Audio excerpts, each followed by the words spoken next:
유일한 공공의료기관인 인천의료원은 국내 유입 코로나19 첫 확진자를 치료한 바 있습니다. 지역 감염 확산을 차단하고 또 신속한 감염병 대응 체계를 갖춰왔는데요. 이러한 공로를 인정받아서 지난달에 우리 조승연 인천의료원 원장께서 국민훈장 모란장을 수상했습니다. 직접 오늘 스튜디오에 나와주셨어요. 안녕하세요. 환영합니다. 네, 안녕하세요. 네, 저 카메라 보면서 본인 소개 좀 멋지게 해주시죠. 네. 안녕하십니까. 인천의료원장 조승연입니다. 네, 반갑습니다. 우선 기쁜 소식, 지난달에 국민훈장 모란장을 받으셨습니다.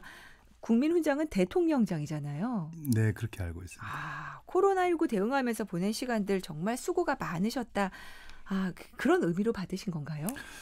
네, 그래서 아마 저한테 준 것 같아요. 네. 사실은 쑥스럽죠. 코로나의 대응은 제가 한 게 아니고 네. 우리 공직자들이나 우리 인천의료원 직원들, 네. 시민들이 같이 한 거죠. 저는 어떻게 보면 참 송구스러운 마음으로 받았지만 앞으로 더 열심히 하라는 의미로 새겼습니다.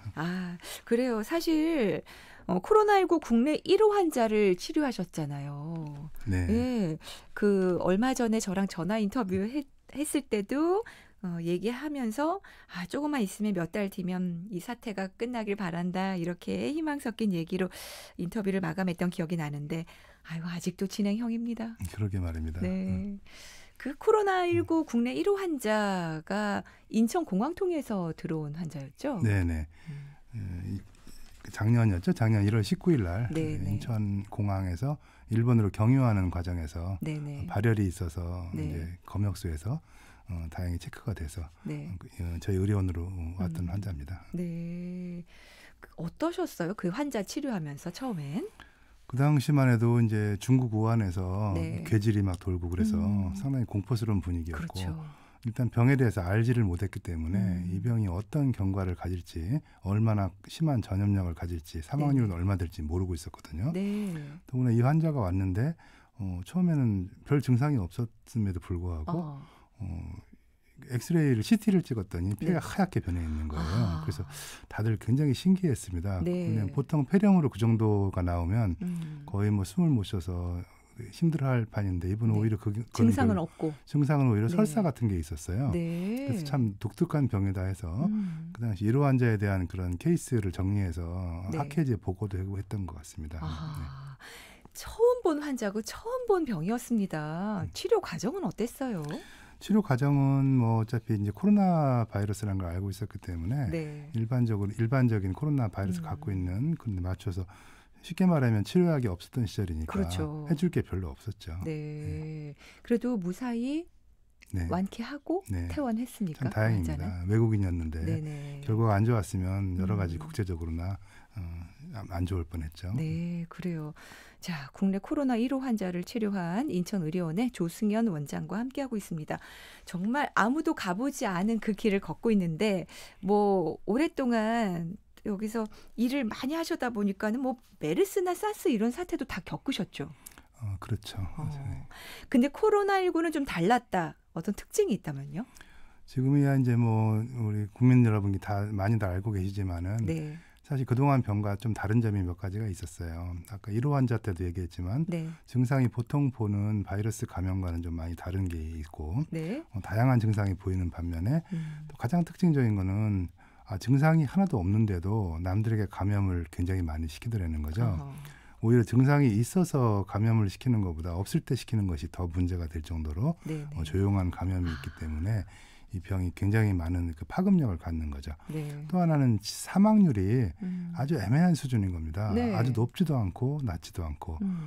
예를 들면 메르스 같은 경우는 사망률이 거의 절반 가까이 되기 때문에 그 병이 여러 군데로 퍼질 시간이 사실 별로 없어요. 근데 이거는 사망률도 굉장히 낮아서 2%가 안 되거든요.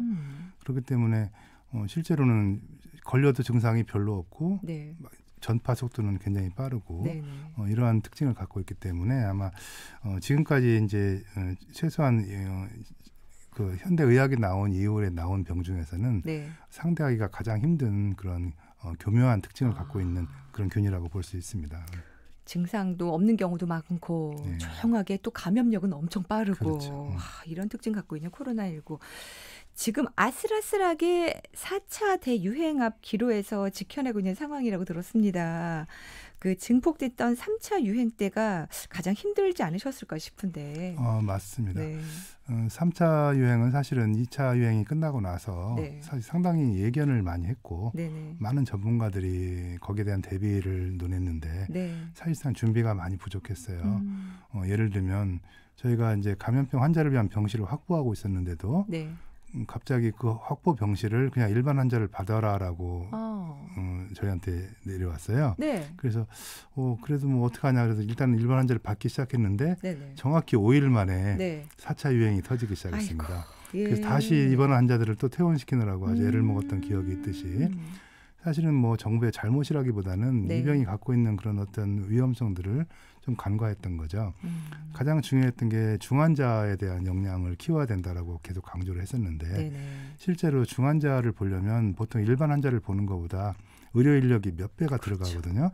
거기에 대한 준비를 했었어야 되는데 사실은 그 부분이 굉장히 취약해서 안 한 건 아니지만은 많이 부족했죠.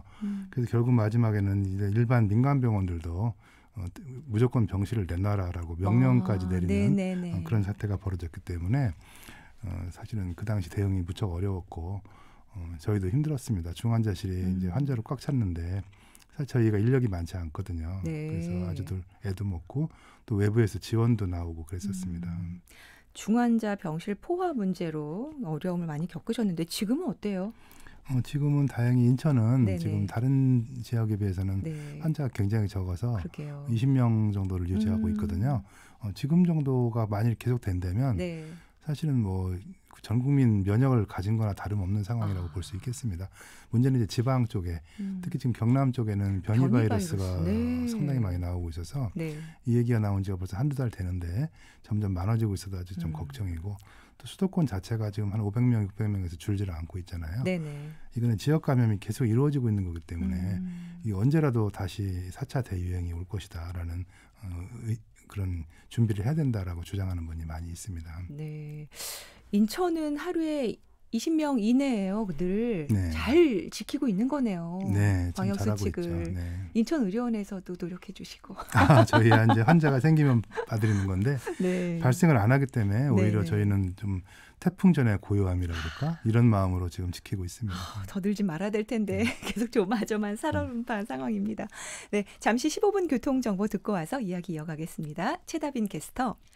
금요일답게 고속도로 위 정체골이 상당합니다. 경부고속도로 서울 방향으로 기흥동탄에서 수원신갈까지 6km 구간 제속도를 못 내고 있고요. 서울 요금소부터 정체 시작되면서 판교 분기점 진출로를 빠져나가기가 어려운 상태입니다. 더 지나 달래내 부근에서 반포 가는 길 8km 구간 밀려 지나고 있고요. 반대 부산 방향으로는 한남에서 반포까지 2km 구간, 서울 요금소에서 수원신갈까지 11km 구간 더디게 지나고 있습니다. 더 지나 동탄 분기점 부근에서도 주춤하는 모습이고요. 입장 부근에서 목천 나들목까지는 22km 구간 정체되고 있습니다. 경인고속도로 서울 방향으로 서인천에서 부평까지 3km 구간 가다서다를 반복하고 있고 부천에서 신월까지도 5km 구간 주춤하고 있습니다. 수도권 제일순환고속도로 양방향 송내 나들목을 중심으로 10km 이상 밀려 지나고 있고요. 판교 방향으로는 시흥 휴게소 부근에서 1km가량 주춤하고 있습니다. 시내도로 이루는 호구포로 모래마을 사거리에서 간석 사거리 구간 지체되고 있고 경원으로 십정 사거리에서 석점 사거리 구간 지체와 서행을 반복하고 있습니다. 15분 교통정보였습니다.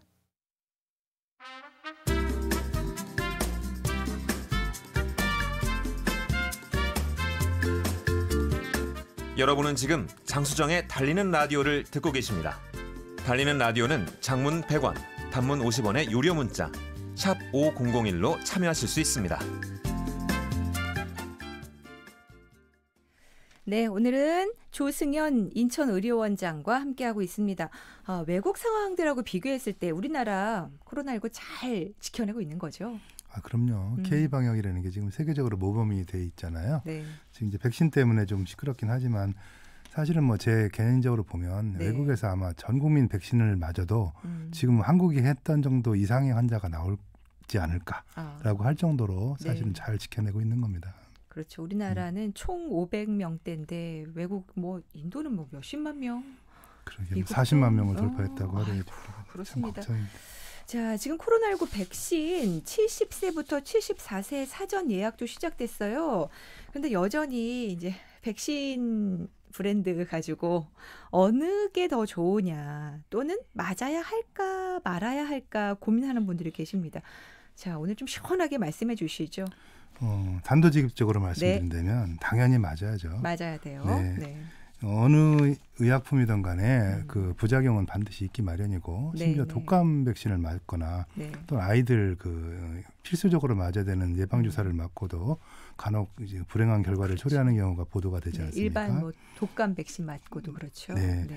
그래서 코로나 백신도 사실은 그 범주에서 벗어나지 않는다고 보고 결국 어떤 약을 맞을 때는 그 약이 갖고 있는 장점이 그걸 맞지 않았을 때 생기는 어떤 악결과보다 더 좋으면 맞아야 되는 거잖아요. 더구나 이게 지금 어쨌든 현대의학에서 여러 가지 임상검사를 통해서 최소한의 안전성들은 웬만큼 보장이 됐다고 보기 때문에 당연히 맞는 게 옳고요. 자, 일단 맞아야 될까 말아야 될까 맞아야 된다. 당연하죠. 예, 두 가지 백신 있잖아요. 아스트라제네카, 화이자. 당연히 뭐 제가 보기에는 똑같습니다. 그래요. 저는 이제 지금 화이자가 뭐 더 좋다라고 얘기하는데 저는 화이자를 2번을 맞았거든요. 첫 번째는 좀 별거 없었는데 두 번째는 아주 한 이틀 동안을 끙끙 앓았습니다. 타이레놀도 굉장히 먹고요. 몸살 나고 뭐 이렇게 열 나고 그러셨어요? 예, 열보다도 저는 온몸이 쑤시고 관절통이 굉장히 심해서 정말로 뭐 아주 심한 몸살 감기를 한 이틀 앓는 것처럼 그렇게 했었고 아스트라제네카를 맞은 저희 의료원 직원들도 이제 의사 간호사들은 화이자를 맞았는데 보통 다른 직종분들은 아스트라제네카 맞은 분들이 많이 계셔요. 그래서 저희가 통계를 내보니까 둘 다 그 합병증, 그러니까 부작용 발현율이 거의 비슷한 걸로 지금 조사가 되었고 실제로 중대한 합병증을 가진 분들은 거의 없었습니다. 그래서 두 가지 백신 다 부작용 뭐 정도는 비슷하다 이렇게 보십니다. 원장님 하면 또 누누이 공공의료를 강조해 온 분으로 유명합니다. 코로나19 사태 겪으면서 또다시 강조하고 싶은 부분이기도 한데 뭐 유럽 등은 공공의료가 중심인 반면 우리나라는 그동안 민간의료가 중심이다 이런 말이 있어요. 여기에 대해서 어떻게 생각하십니까? 하도 여러 번 얘기해서 사실은 뭐 의료라는 건 원래가 다 공공의료라고 보기 때문에 서구 쪽은 이미 공공의료가 당연히 중심이어서 공공의료란 말 자체를 하지는 않습니다. 단지 정부나 이제 지방자치단체가 세운 병원을 공공의료기관이라고 하는데 이 공공병원이라고 쉽게 얘기하면 유럽 같은 경우 전 세계 평균이 거의 70% 이상이 정부가 세운 병원이에요. 그렇기 때문에 훨씬 더 공공적으로 운영할 수가 있는 반면에 우리나라는 한 90%, 95% 정도가 민간이 세운 병원입니다. 그래서 그분들이 뭐 나쁘다 이런 걸 떠나서 일단 정부가 세금을 갖고 하는 거를 공공적인 영역에서 일이라고 본다면 그런 정부 정책을 구현하기에는 굉장히 부족한 숫자죠. 특히 이런 감염병 재난 사태는 이거는 늘 오는 게 아니기 때문에 평소에 준비를 해야 되는데 민간 병원은 속성상 어쨌든 벌어서 병원을 운영해야 되는 그런 조직에서는 이걸 대비하는 게 거의 불가능합니다. 따라서 이 코로나 사태를 보면서 공공병원이 없는 것에 대해서 우려가 굉장히 많았고 실제로 그런 결과들도 많이 보였었죠. 초창기에 특히. 지금 우리나라 경우는 공공의료가 전체 5% 정도 됩니까? 공공병원이 그렇다는 얘기죠. 공공병원이. 예.